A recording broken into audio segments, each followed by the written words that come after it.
Alrighty, I don't have my camera set up on the table like I normally do, because I'm going to start taking the table down and stuff like that on the weekends. That way I've got a place that I can actually use my headset in the living room. So anyway, I'm just going to have a little flight and chat with you. The topic today is going to be the fear-mongering that just never seems to end. And we're going to talk a little bit about the differences. So what caused me to make this video, mostly, I mean, what the actual straw that broke the camel's back, some dude in a group on Facebook was posting a bunch of fear-mongering shit about how this country basically, and I'm not going to get exact, but it's the same sentiment, how this country is basically going to fall to the wayside, like Venezuela, like Libya, and they go all into detail about the horrors that they claim that they have personally seen. I'm telling you, by reading this post, the guy was making shit up. I'm telling you. I'm not saying that, similar situations have never happened. That's not what I'm saying at all. But if you read and you have an eye for detail, you can just see the bullshit dropping completely off of his claims. But that's not even what I want to talk about. First, let's get in the air before we get to talking, because I'm sitting here on the ground. We're in an F-18 Super Hornet, just the stock Asobo Microsoft F-18 Super Hornet. It's not the Super Warrior package or nothing like that. We are currently in Tijuana, Mexico, and we are going to get up in the air and we're going to fly to Palm Springs, California. Why? Because we can. So anyway, let's get our gear, our brake undone, and I believe everything's set to go. We got plenty of fuel. I believe I'm ready to go. So we're going to go full throttle, engage afterburner, and let's get this thing in the sky.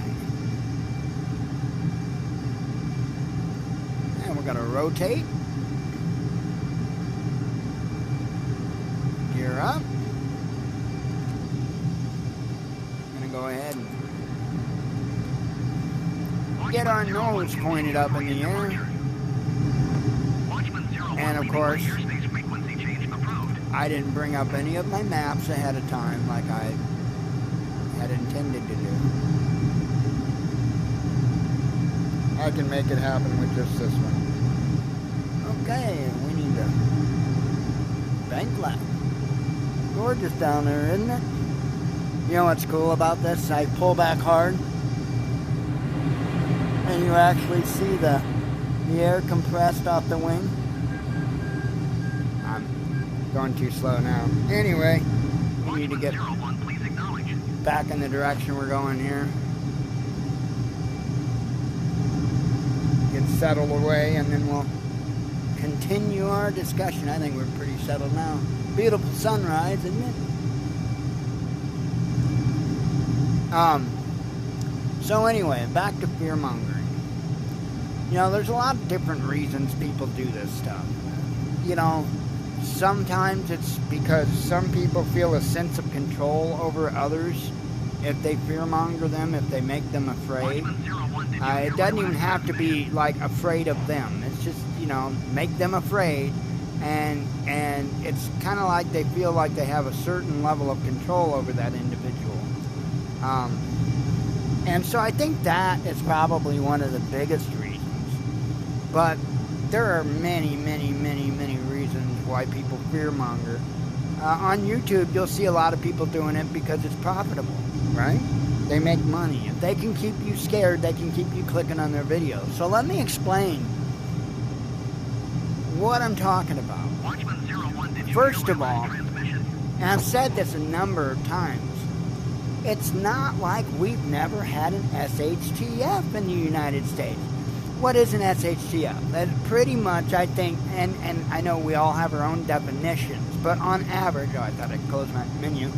On average, I would say SHTF is something, I think one of the really cornerstone things for it to be an actual SHTF, in my opinion, just my opinion, is it needs to involve the entire nation, not just certain subsets of the nation. I'm not talking about the hurricanes that hit. I'm not talking about the tornadoes. I'm not talking about any of that stuff.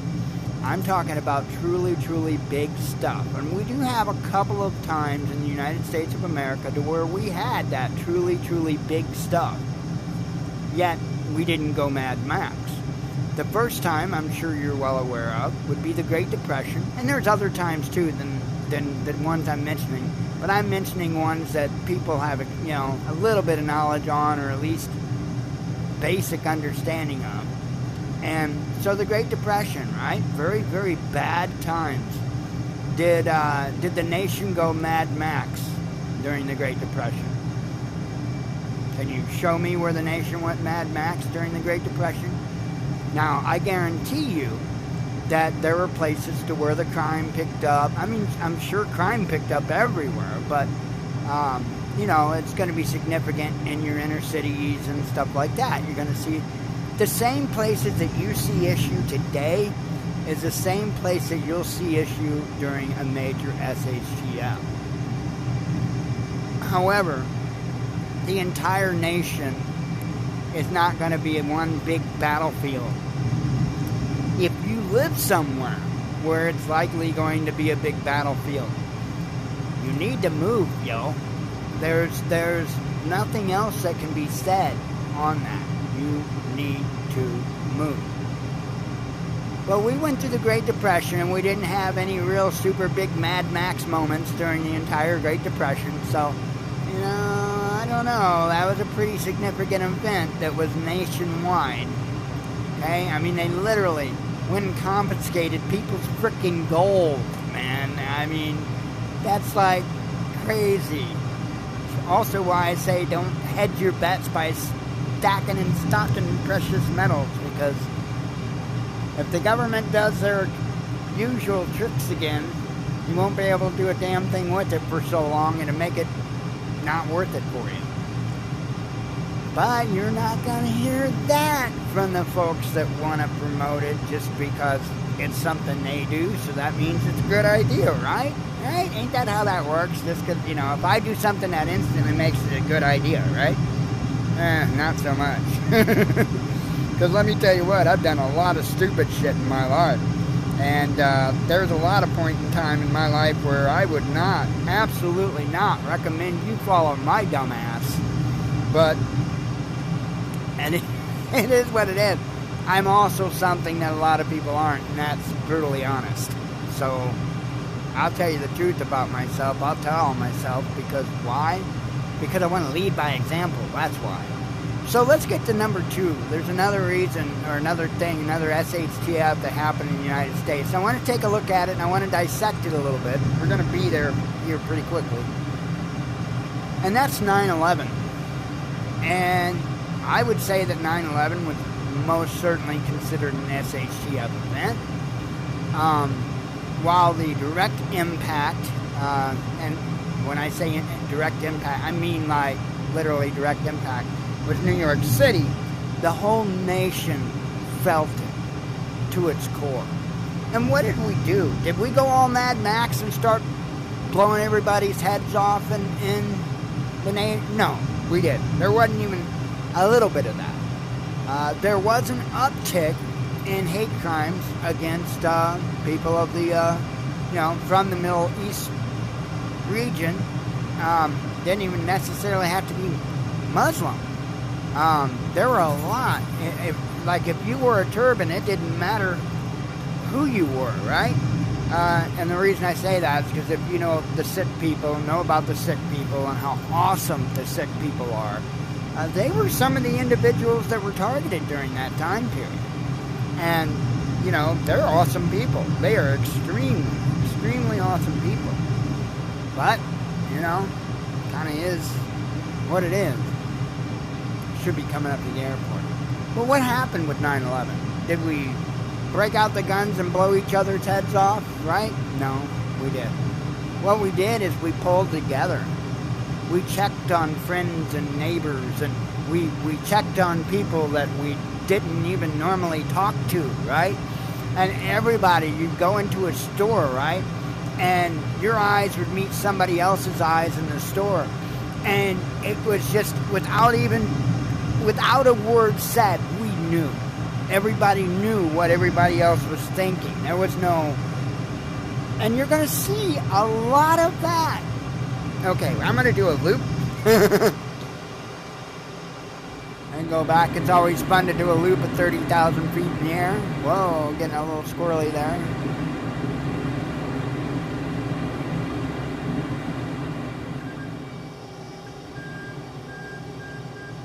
Come on. Pitch that nose down. That's awesome.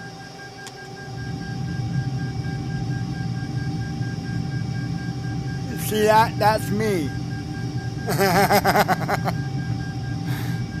That awesome. There's the airport. That is so awesome. That was me doing that. But, you know, 9/11 was a time that we really pulled together. Nobody didn't attack one another or anything like that, except for, you know, there were some incidences. But they weren't, you know, actually not as much as what I would have thought would have happened. But, you know, it just is what it is. But you got to stay away from these folks that are just fear-mongering, nonstop fear. And you have to be careful for all these hypothetical situations and scenarios. And this guy even pre-qualified everything that he was about to say, which is another reason why I know it's bullshit. He pre-qualified it by saying, it's not a scenario, it really happened. You know, I'm not going to refer to it as a scenario because I saw it firsthand. Yeah, you're telling on yourself right there, buddy. It's what it is. Just, it's not doing anybody any good. It's really not. And in my opinion, I've never heard anybody in my entire life give the advice of losing your shit on a situation. Never heard it. Not one time. What I have heard time and time again is how we should remain calm and focused. Right? Don't hear that people should just go crazy and lose their shit. But that's the type of reaction that these people, you know, are actually seeking. They want people just to lose their minds. And it's like, I don't know. It's really, really, really crazy. Let me, we're almost down. I've got to get my gear down, but I can't do that until I hit 150 knots, so. Trying to drop a little more altitude before I break a little more speed so I can get that spoiler deployed. I'm getting there, though. This is, by the way, this isn't the paint job that comes with the flight simulator. That's actually mine. My paint, you can get it at flightsim.to. That's the urban, I think I called that one the urban camo.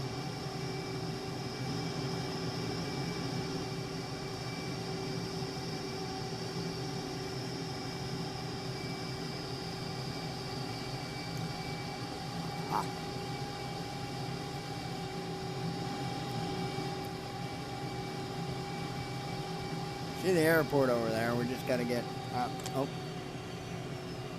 wait, there's an airport over there too. Oh, that's the one we're supposed to be going to. I'm looking at the wrong airport. Let's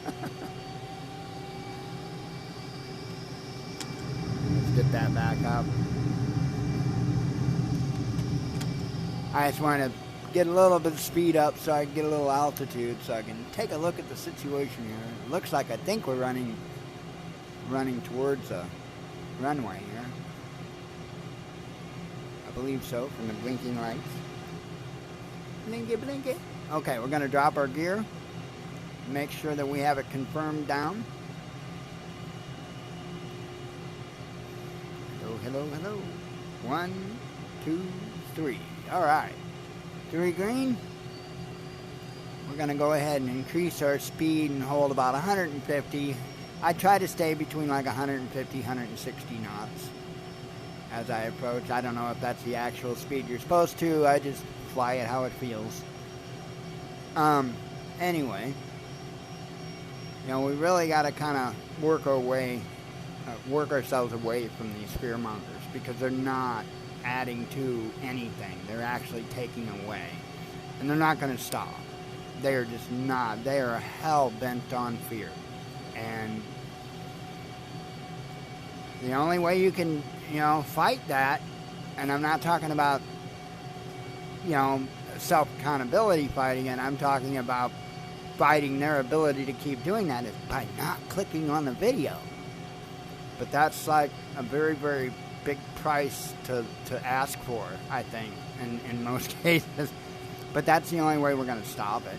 That is the only way we're going to stop all this fear peddling, is by not allowing them to be compensated by it. Not allowing them to see that they've got X amount of views on that video. Not allowing them to collect the monetization from all those views from that video. You know, people want to talk about boycotting this, boycotting that, and the other thing, right? Oh, boycott everything, right? It's insane. That's what you got to do. If people are doing wrong things, if people are doing unjust, unethical things, and in my opinion, fear-mongering is unethical and unjust. I mean, it is what it is. You can't change the definition like the one cat refused to use the word scenario. You can't change the definition just because you have an agenda you're wanting to push. It doesn't work that way. Some people try to force it, but there's going to be plenty of people like me that see it for what it is and call it out. But, okay, this is lining right up nicely. Their lights say I'm too low. I am probably too low. Again, like I said, I fly it how it feels. I don't care about what their lights have to say. Just show me where the damn runway is. Alright, set this puppy down nice and gentle like. Oh, baby. Pull our spoiler out and break any speed we've got left. Supposed to try to keep the nose up and drop speed. That's why you see me doing this little balancing act, because you're supposed to do that. You're supposed to drop as much speed as you can before starting to use your brakes. So that's why you see me doing a wheelie down the runway. That's actually what you're supposed to do. Alright, we're going to try to get our speed broke here and make this turn on. Yay! I forgot the nose gear steering again. That's just craziness. See that? There's a little button right there. Bloop. Okay. Now I can steer.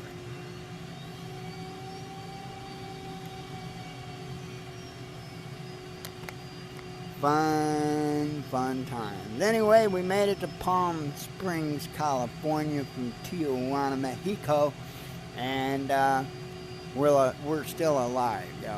So anyway, hopefully you could gather something out of this. This fear-mongering stuff, though, I mean, come on, it just is never ending. From fentanyl, crossing the border, which isn't how the majority of it gets here. It's insane. It's just insane. And it appears to be never ending. As long as they can get compensation for doing it, they're going to do it. It is what it is. The good book says, let evil be evil still. That's one of the ways that I think I fail the Father heavily. Because as Ron White would say, I have the right to remain silent. I don't have the ability. Anyway, I am out of here. Hope y'all have a good day, and shalom.